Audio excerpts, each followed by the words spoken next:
Ever hear a really good joke about polio? Or made a casual reference to someone having hepatitis? Or maybe teased your buddy by saying he has muscular dystrophy? Of course you have never done that, because you are not a terrible person. You'd never make fun of someone for having a physical illness. But folks make all kinds of offhand remarks about people having mental illnesses and never give it a second thought. How often have you heard a person say that someone's psycho or schizo or bipolar or OCD?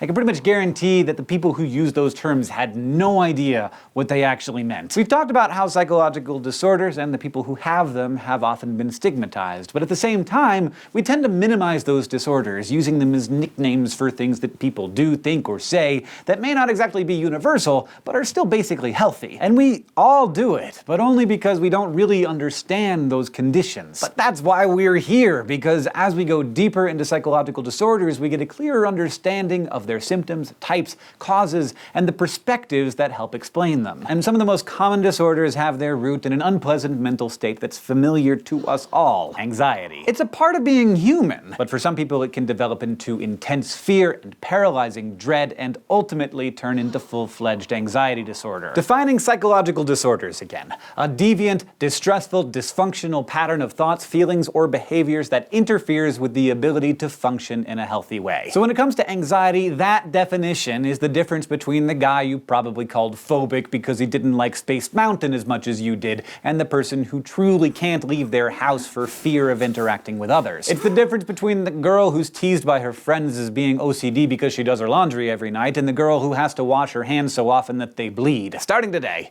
you're gonna understand all those terms you've been using.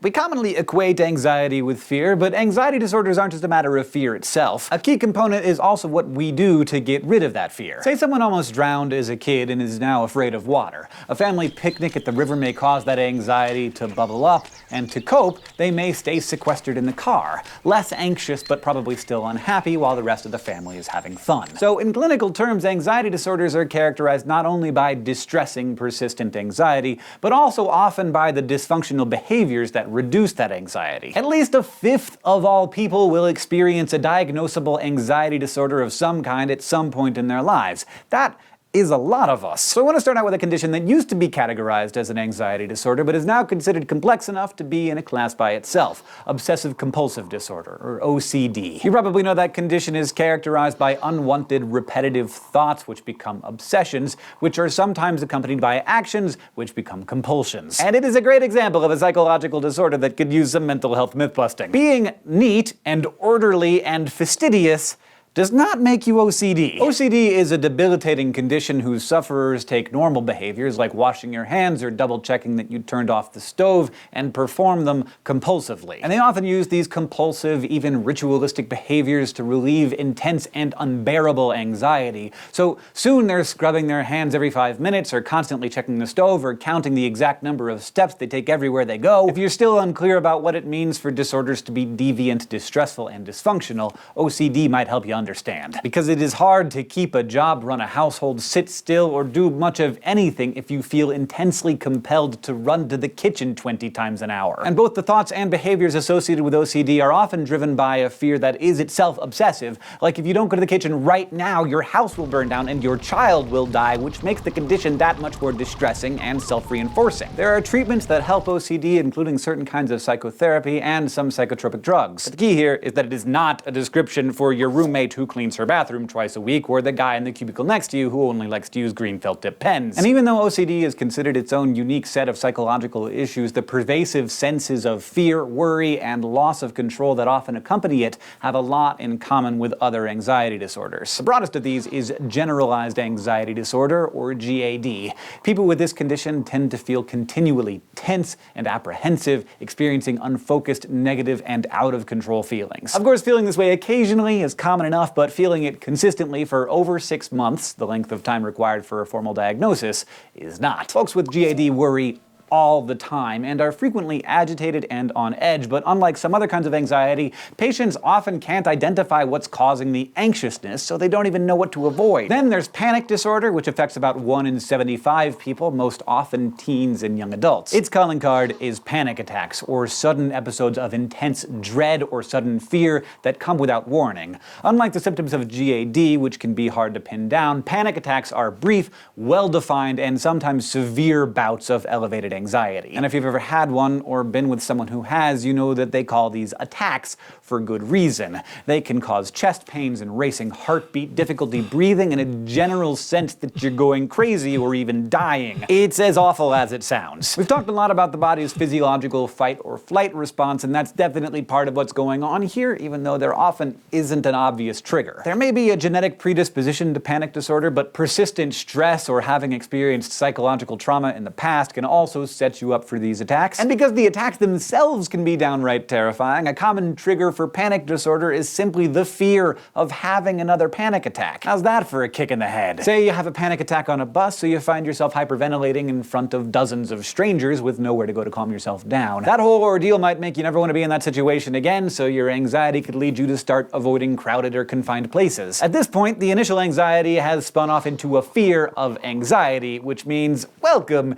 you've migrated into another realm of anxiety disorder, phobias. And again, this is a term that's been misused for a long time to describe people who say don't like cats or are uncomfortable on long plane trips. Simply experiencing fear or discomfort doesn't make you phobic. In clinical terms, phobias are persistent, irrational fears of specific objects, activities, or situations that also, and this is important, leads to avoidance behavior. You hear a lot about fears of heights or spiders or clowns, and those are real things. They're specific phobias that focus on particular objects or situations. For example, the Chesapeake Bay Bridge in Maryland is a 7,000-meter span that crosses the Chesapeake Bay. If you want to get to or from eastern Maryland, that's pretty much the only way to do it, at least in a car. But there are thousands of people who are so afraid of crossing that bridge that they simply can't do it. So to accommodate this avoidance behavior, driver's services are available. For $25, people with gyrophobia, a fear of bridges, can hire someone to drive themselves and their kids and dogs and groceries across the bridge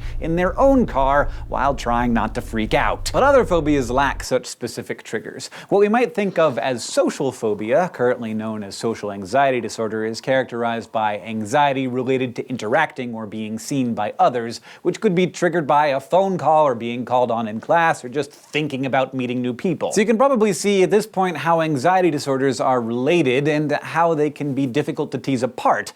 The same thing can be said about what we think causes them. Because much in the same way that anxiety can show up as both a feeling, like panic, and a thought, like, is my kitchen on fire, there are also two main perspectives on how we currently view anxiety, as a function of both learning and biology. The learning perspective suggests that things like conditioning and observational learning and cognition, all of which we've talked about before, best explain the source of our anxiety. Remember our behaviorist friend John B. Watson and his conditioning experiments with poor little Albert? By making a loud, scary noise every time he showed the kid a white rat, he ended up conditioning the boy to fear any furry object, from bunnies to dogs to fur coats. That conditioning used two specific learning processes to cement itself in little Albert's young mind. Stimulus generalization expanded or generalized his fear of the rat to other furry objects. The same principle holds true if you were attacked by your neighbor's mean parrot and subsequently fear all birds. But then the anxiety is solidified through reinforcement. Every time you avoid or escape a feared situation, a pair of fuzzy slippers or a robin on the street, you ease your anxiety, which might make you feel better temporarily, but it actually reinforces your phobic behavior, making it stronger. Cognition also influences our anxiety, whether we interpret a strange noise outside as a hungry bear or robber or merely the wind, determines if we roll over and keep snoring or freak out and run for a kitchen knife. And we might also acquire anxiety from other people through observational learning. A parent who's terrified of water may end up instilling that fear in their child by violently snatching them away from kiddie pools or generally acting anxious around park fountains dolphins and duck ponds. But there are also equally important biological perspectives. Natural selection, for instance, might explain why we seem more likely to fear certain potentially dangerous animals like snakes, or why fears of heights or closed-in spaces are relatively common. It's probably true that our more wary ancestors who had the sense to stay away from cliff edges and hissing serpents were more likely to live another day and pass along their genes, so this might explain why those fears can persist, and why even people who live in places without poisonous snakes would still fear snakes anyway. And then you got the genetics and the brain chemistry to consider. Research has shown, for example, that identical twins, those eternal test subjects, are more likely to develop similar phobias even if they're raised apart. Some researchers have detected 17 different genes that seem to be expressed with various anxiety disorders, so it may be that some folks are just naturally more anxious than others, and they might pass on that quality to their kids. And of course, individual brains have a lot to say about how they process anxiety. Physiologically, people who experience panic attacks, generalized anxiety, or obsessive compulsions show over-arousal in the areas of the brain that deal with impulse control and habitual behaviors. Now, we don't know whether these irregularities cause the disorder or caused by it, but again, it reinforces the truism that everything that is psychological is simultaneously biological. And that holds true for many other psychological disorders we'll talk about in the coming weeks, many of which have names that you've also heard being misused in the past. Today, you learned what defines an anxiety disorder, as well as the symptoms of obsessive-compulsive disorder, generalized anxiety disorder, panic disorder, and phobias. You also learned about the two main perspectives on the origins of anxiety disorders, the learning perspective and the biological perspective, and hopefully you learned not to use OCD as a punchline from now on. Thanks for watching, especially to all of our Subbable subscribers who make Crash Course available to them and also to everyone else. To find out how you can become a supporter, just go to subbable.com/crashcourse. This episode was written by Kathleen Yale, edited by Blake DiPastino, and our consultant is Dr. Ranjit Bhagwat. Our director and editor is Nicholas Jenkins, the script supervisor is Michael Randa, who is also our sound designer, and the graphics team is Thought Cafe.